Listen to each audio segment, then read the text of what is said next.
Bismillah, Assalamualaikum warahmatullahi wabarakatuh. Alhamdulillah, wassalatu ala rasulillah wa ala alihi wa sahbihi wa man walah, amma ba'du.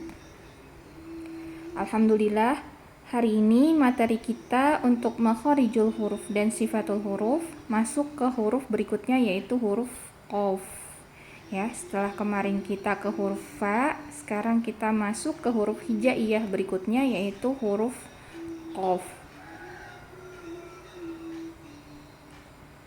Baik, kita ke makhraj dulu. Makhraj huruf qaf itu dari pangkal lidah.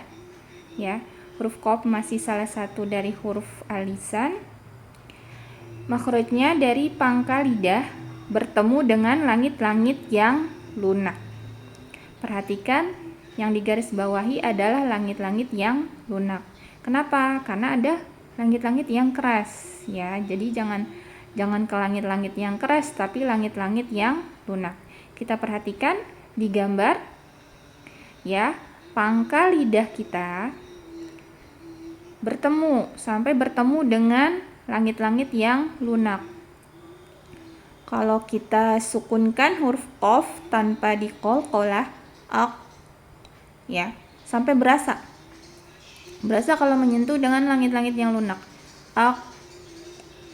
Nah, kalau misalkan sampai bergeser ke langit-langit yang keras gimana? Ya, nanti akan berubah menjadi makhraj huruf kaf, ya.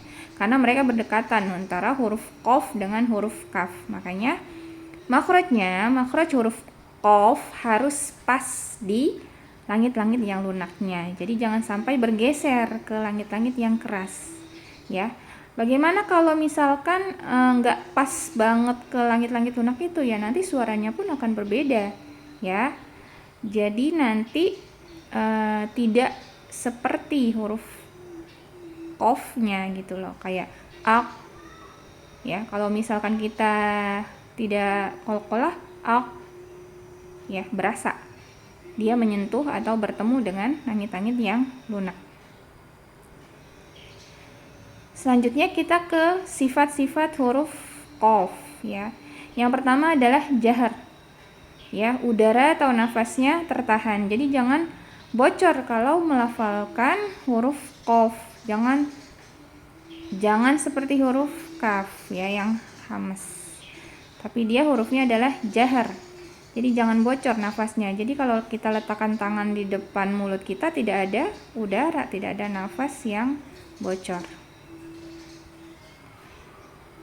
Sifat yang kedua adalah syiddah, yaitu suara tertahan tapi tidak terputus. Karena ada sifat yang mendukung huruf sifat syiddah ini, yaitu sifat qalqalah, ya. Jadi pada saat kita melafalkan huruf qaf, terutama pada saat dia sukun, jadi jangan terputus sama sekali, tidak terputus. Jadi syiddahnya itu tidak terputus sama sekali, meskipun suaranya tertahan, karena ada nyambung langsung ke sifat qalqalah. Sifat yang selanjutnya dari huruf qaf adalah isti'la, ya. Huruf qaf adalah huruf yang dibaca tebal, yaitu suaranya diarahkan ke langit-langit, ya. Caranya gimana? Dengan lidahnya naik, ya. Perhatikan di gambar, ada cekungan lidahnya, ya. Jadi karena dibacanya tebal. Nah, kemudian tenggorokan menyepit. Ko, ya. Jangan mulutnya dimonyongkan, tidak, tapi pangkal lidahnya dinaikkan. Sifat yang selanjutnya adalah infitah, ya. Jadi meskipun dia sifatnya tebal, isti'la, tapi suara tidak terkepung, ya. Dia bukan salah satu huruf itbaq. Huruf itbaq sudah kita dapat semuanya, empat-empatnya. Nah, huruf qaf ini adalah huruf yang isti'la saja, tapi dia infitah. Jadi suaranya itu tidak terkepung semua di dalam mulut, ya, di antara lidah dan langit-langit atas. Nah, sifat selanjutnya adalah qalqalah, ya.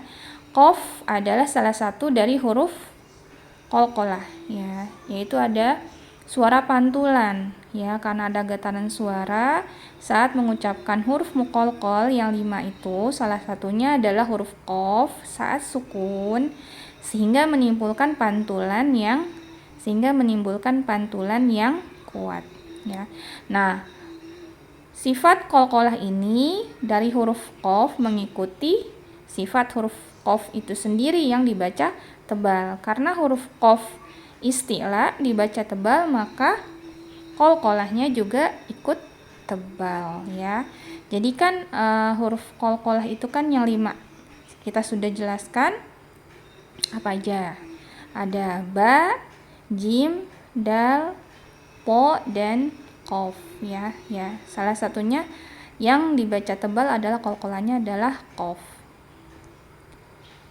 Selanjutnya kita ke pelafalan huruf qaf. Ko ya, pangkal lidah naik, ko, ki, ku, ko, ki, ku, ako ya. Perhatikan pada saat dia sukun ya, syiddah tidak berhenti sama sekali karena ada sifat selanjutnya yaitu qalqalah, dipantulkan. Nah, dipantulkannya pun tebal. Ako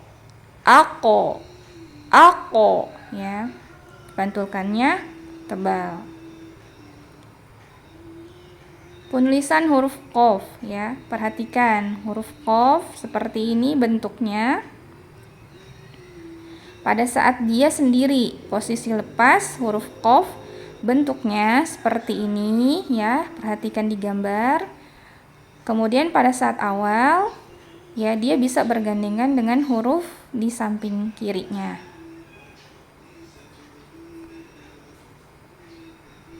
Kemudian posisi tengah dia bisa bergandengan dengan huruf sebelumnya dan setelahnya ya, ada tangannya 2. Dan posisi akhir dia bisa bergandengan dengan huruf sebelumnya. Jangan sampai tertukar dengan huruf fa ya.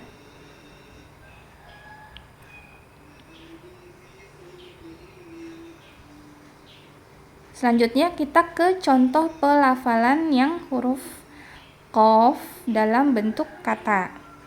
Pertama, huruf qaf ini ya, di kata ini dia harokatnya fathah.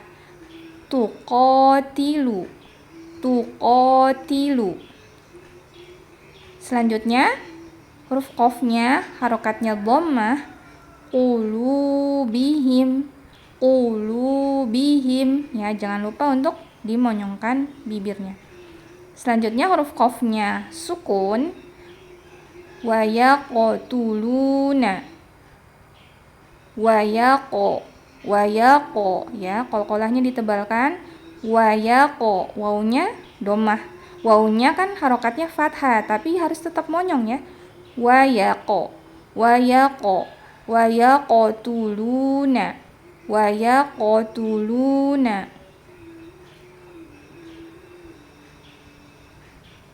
Selanjutnya ada kata di mana huruf qaf ini ada di, katakanlah di akhir ya, kita mau wakofkan dan dia bertasydid.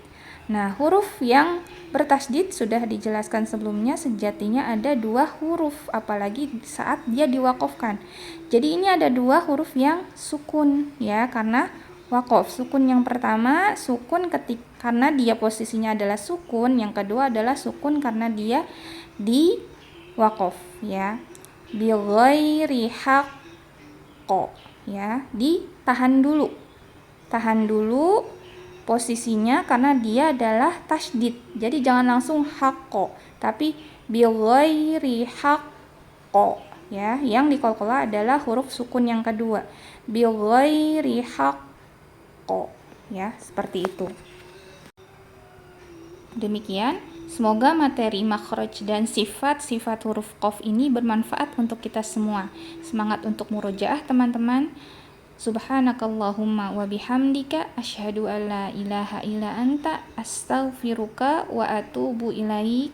Assalamualaikum warahmatullahi wabarakatuh.